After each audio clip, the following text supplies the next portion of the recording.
$86,400 to train your pigeons. Boy, I could bet that got your attention. Well, it kind of goes like this.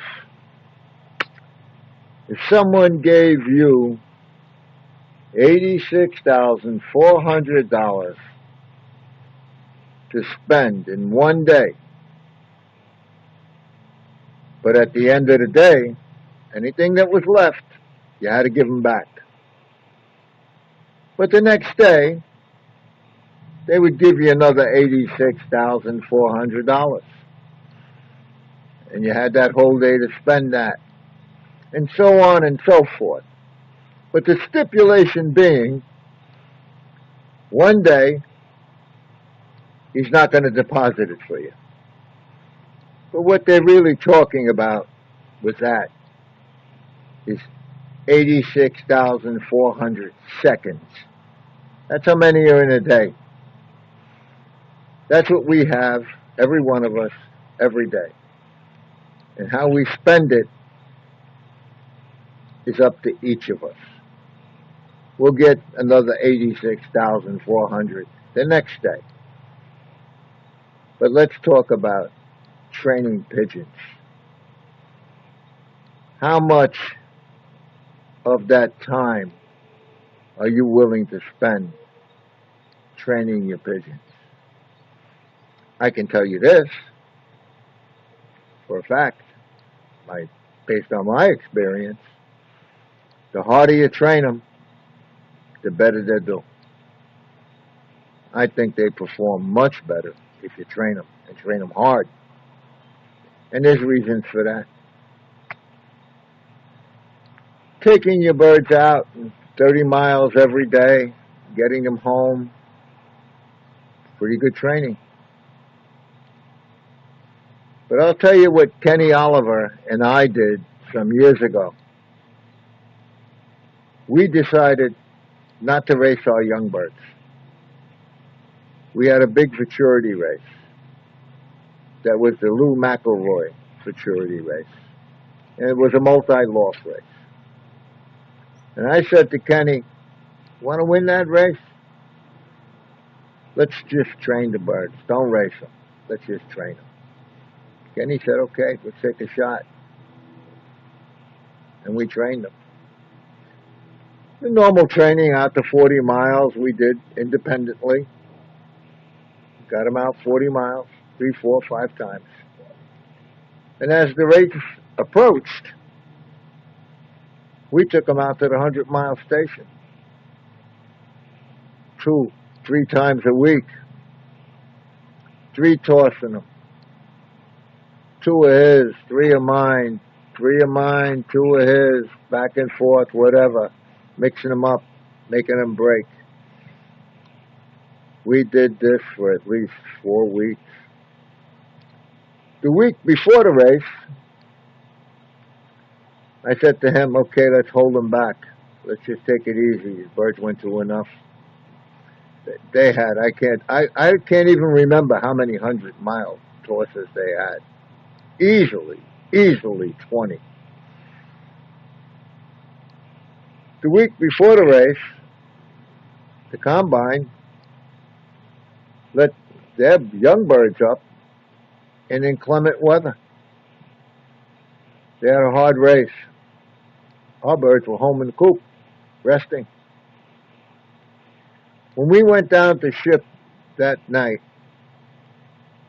Kenny Oliver put his basket down, and people were walking over looking in that basket, saying, my God, them birds are beautiful. Look at them, they're all shining. One after the other, 3, 4, 5 guys complimenting Kenny on his birds. We worked hard. We used a lot of our seconds training those birds.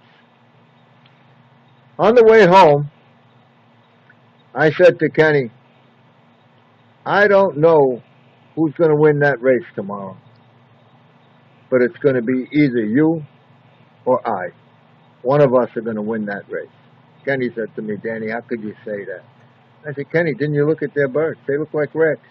Them pigeons were beat. Our pigeons were shining. He said, "Oh, Danny, there are a lot of birds in that race." I said to Kenny, "I'll tell you this. Of the first 10 birds clocked, they're going to be yours and mine." I was wrong.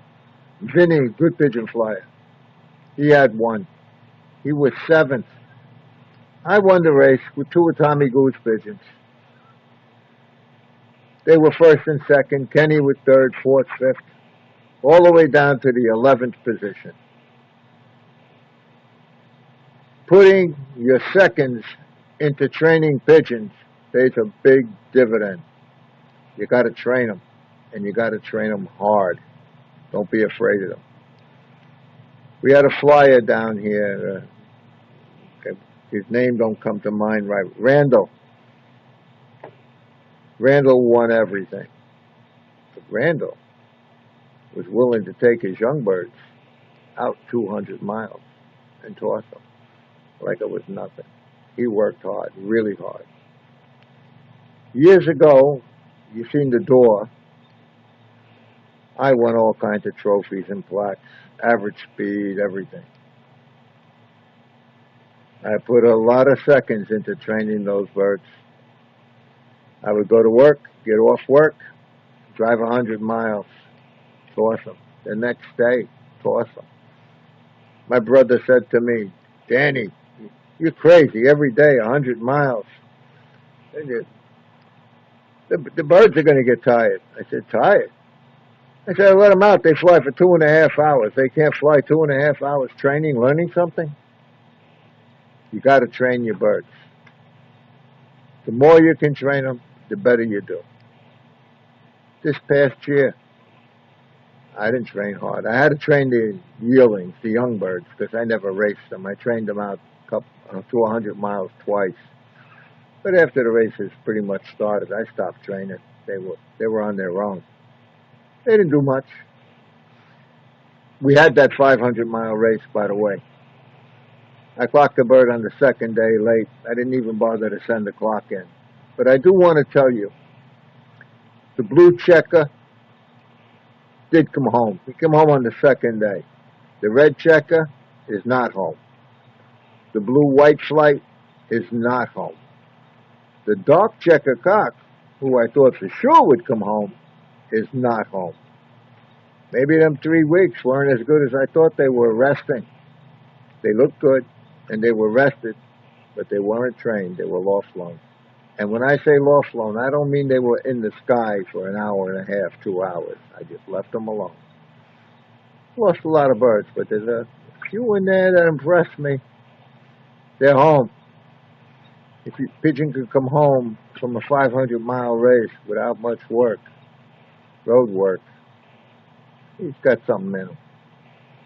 But anyway, that's what I wanted to talk about today. How much are you willing to spend of your life training birds?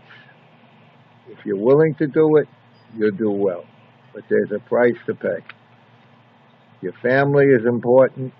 Your loved ones are important. And they're far more important than pigeons. Consider them when you're spending your seconds. Thank you for watching.